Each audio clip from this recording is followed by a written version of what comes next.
Good morning. Here is the news at 10. First, the highlights.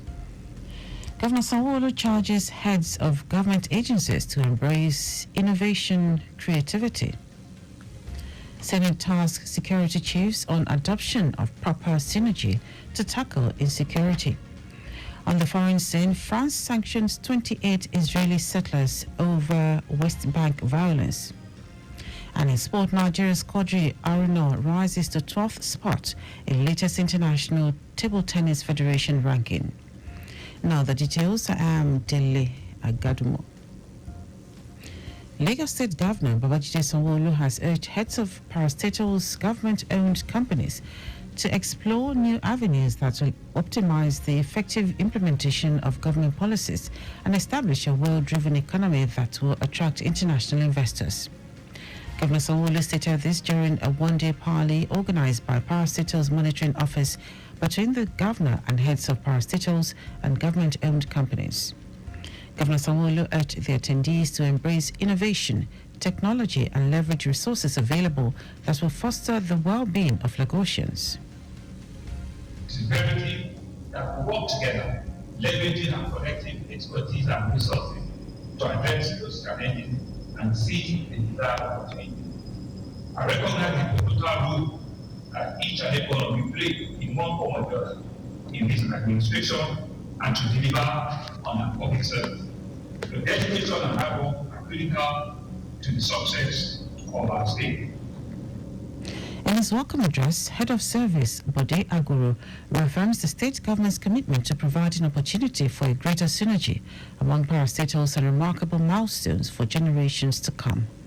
This gathering as a unique and great opportunity presented to all heads of parastatals and government agencies in the state to interact with Mr. Governor on salient issues geared towards improving operations of their various agencies and parastatals for the betterment our dear state.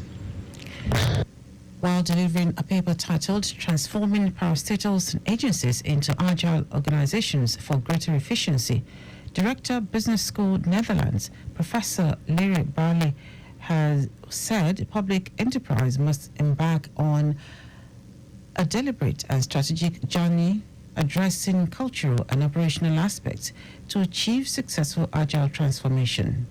We need to therefore understand the need for us to be able to embrace agile mindset, to implement strategic transformation initiatives in the public enterprises, so that position ourselves better than the progress and enemies of our state, and then deliver improved services to the various citizens.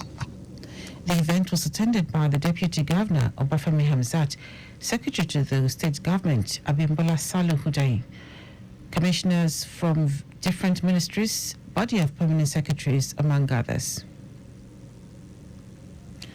To sustain the momentum of eradicating street begging, the Lagos State Ministry of Youth and Social Development has established a special task force.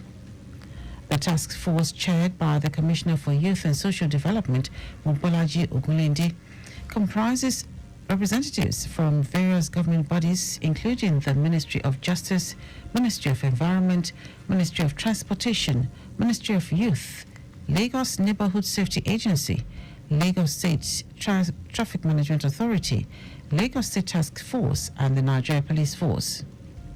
Speaking at the inauguration, Commissioner for Youth and Social Development, Mobolaji Ogunlende, highlighted the necessity of the special task force due to the insufficient results from previous efforts, such as stakeholder meetings with Arewa community chiefs and sensitization programs. He emphasized the present administration's commitment to enhancing the social safety net while addressing the issue of street begging.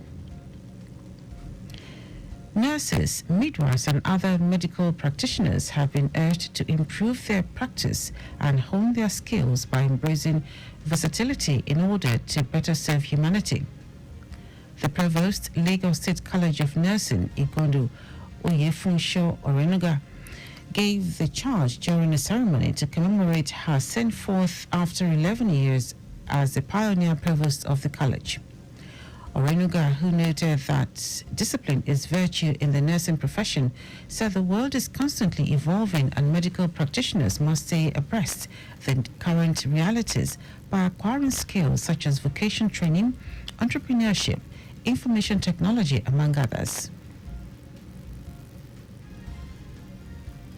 Don't say because you have your RN, you're sitting on RN, push forward. Go for your BSc, and even if you don't want to go further, there are certain disciplines, specialties that, for example, nurse anesthesia will forever be needed all over the world because they work in the theater. Like a pediatrics, you can specialize in all those areas and then you can excel. Even if it's education, I love teaching. That's why I did BSc nursing education. The outgoing provost also urged staff and students of the nursing college to continue on the principles of hard work, dedication and discipline, which will set them apart from the crowd and enhance their service delivery to Lagosians and all humanity. Earlier, family members, friends, colleagues and staff and students in their goodwill messages described Orenuga as a dogged, passionate and a pillar of strength whose strong will has ushered the college to attain great heights over the past 11 years. She has done our family proud. We are very proud of her. I was here from the beginning of the ceremony. I was overwhelmed myself by the love shown to her, exaltation, the extolling, the virtues, all of it has done our family proud.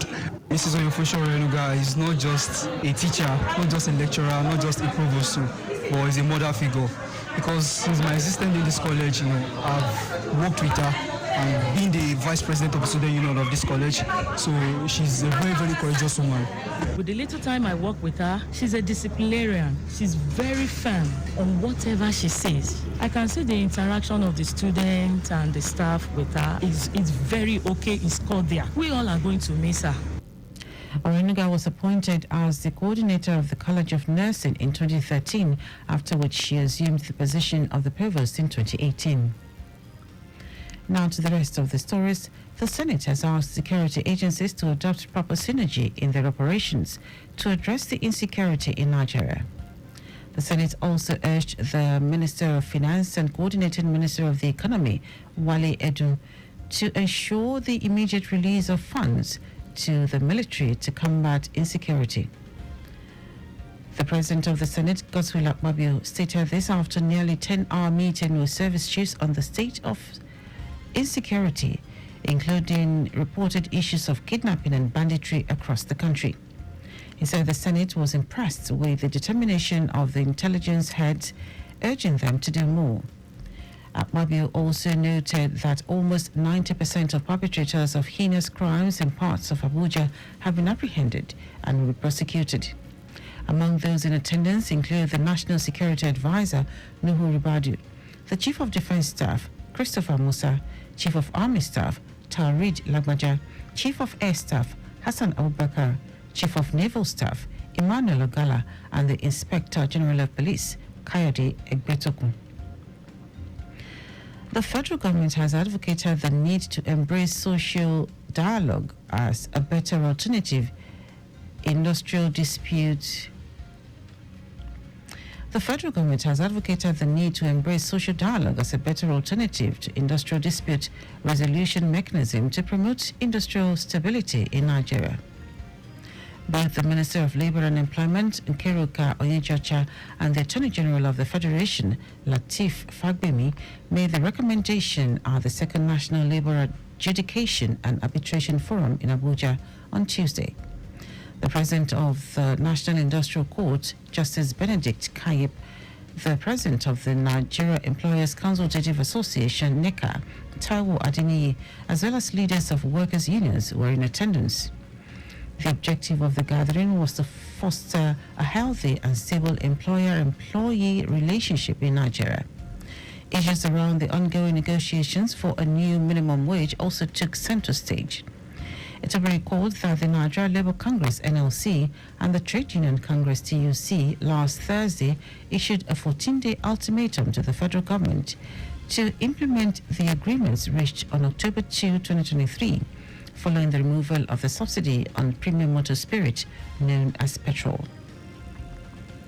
Meanwhile, the Youth Bureau, TYB, a coalition of civil society and socio-economic stakeholders, has urged the organized labor to shelve its planned strike, saying such action will do more damage than good to the health of the people and economy. The convener, Razak Olokwawa, who made the call at a town hall meeting in Lagos tagged State of the Economy, Security and Sundry Matters, also enjoined Nigerians to desist from making negative statements that can lead to chaos, even as the country is facing economic challenges. Raising concerns about the vulnerability of the people due to the hard economic situation of the country, Alokwaba noted that Nigerians are more interested in constructive, result-oriented engagements to ameliorate their economic conditions and living standards.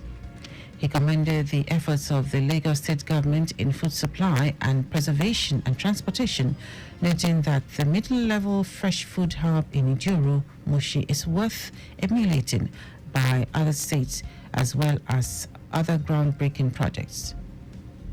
The interactive town hall meeting was convoked to factor in the realities of economic citizens, civic trenches, stakeholders on contemporary social economic conditions of our communities. It is guided by the principle that a stable, peaceful polity is a declaration for economic growth and prosperity for all. The session, after exhaustive deliberation, notes that the balanced state of our national economy, which is product of decades of economic misgovernance, policy somersaults, abuse of office, as well as unbridled corruption. Also speaking, Special Advisor to the Governor on Political Legislative Matters and Civic Enforcement, Afolabi Tajuddin, admonished Lagosians to embrace self-sustainability by embracing farming in order to have adequate food supply chain, adding that Lagos State government is putting in every effort to make sure the needs of Lagosians are adequately catered for. Nearly everything that I heard them saying that they have discussed on is exactly the narratives we had at our ESCO yesterday. The governor of Lagos State, Mr. Deputy Governor, and all ESCO members yesterday would discuss on how to bring down the suffering of Lagosians. We are aware that everywhere there is hunger. Everywhere there is need to take care of Lagosians, and Mr. Governor was so passionate about it. Our reporter Adesua Ejoyoka reports that the event was attended by artisans, marketmen and women, farmers and other stakeholders who were unanimous in agreement that farming should be embraced at this period to cushion the effect of the current economic situation, and that Nigerians must be their brother's keeper and show love at all times. Now to foreign news. France has announced sanctions against 28 Israeli settlers whom it accused of committing human rights abuses against Palestinian civilians in the occupied West Bank. The Ministry for Europe and Foreign Affairs said the 28 individuals will be banned from entering France.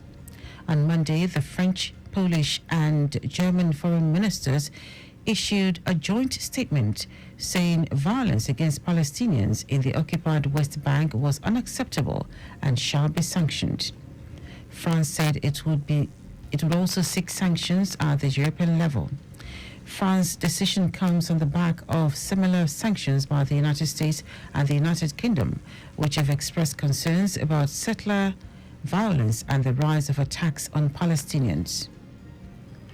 In our sport, Nigeria's veteran table tennis player, Quadri Arno, has gained one step up the ladder of the new International Table Tennis Federation ITTF ranking to become the world's 12th best player. The ITTF, quoting from the Week 7 ranking of 2024, released on Tuesday, stated that the African champion displaced former European champion Dmitry Ochkarov of Germany, who dropped to 13th place.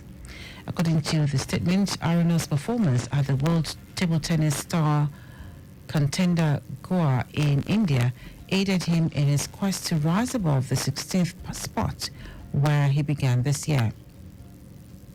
And that ends our news at 10. Just before we go, slow down at road junctions, intersections and pedestrian crossings. You can follow us and like all our various social media platforms: X, formerly Twitter, Lagos Traffic 961, Instagram, Lagos Traffic Radio 961. Watch us live on Facebook, Lagos Traffic Radio 96.1 FM. On YouTube, subscribe and watch all our previous programs and news on our channel, Traffic Radio 961. Did you know that the Sanwo-Olu administration initiated the Lagos State Employability Support Project, LSESP, to address the labor skill gap and unemployment problems? You can get more details on the Lagos State Government website. To end the news are the highlights of the major stories. Lagos State Governor Babajide Sanwo-Olu has urged heads of parastatals, government-owned companies, to explore new avenues that will optimize the effective implementation of government policies and establish a well-driven economy that will attract international investors. The Senate has asked security agencies to adopt proper synergy in their operations to address the insecurity in Nigeria. We also told you that France has announced sanctions against 28 Israeli settlers whom it accused of committing human rights abuses against Palestinian civilians in the occupied West Bank. And in sport, Nigeria's veteran table tennis player Quadri Aruna has gained one step up the ladder of the new International Table Tennis Federation ITTF ranking to become the world's 12th best player. For contact with the newsroom, send a message to Lagos Traffic Radio at lagostate.gov.ng. That ends the news broadcast compiled by Abiola Fabolagun. I am Dele Agadumo. Good morning. Thank you for listening.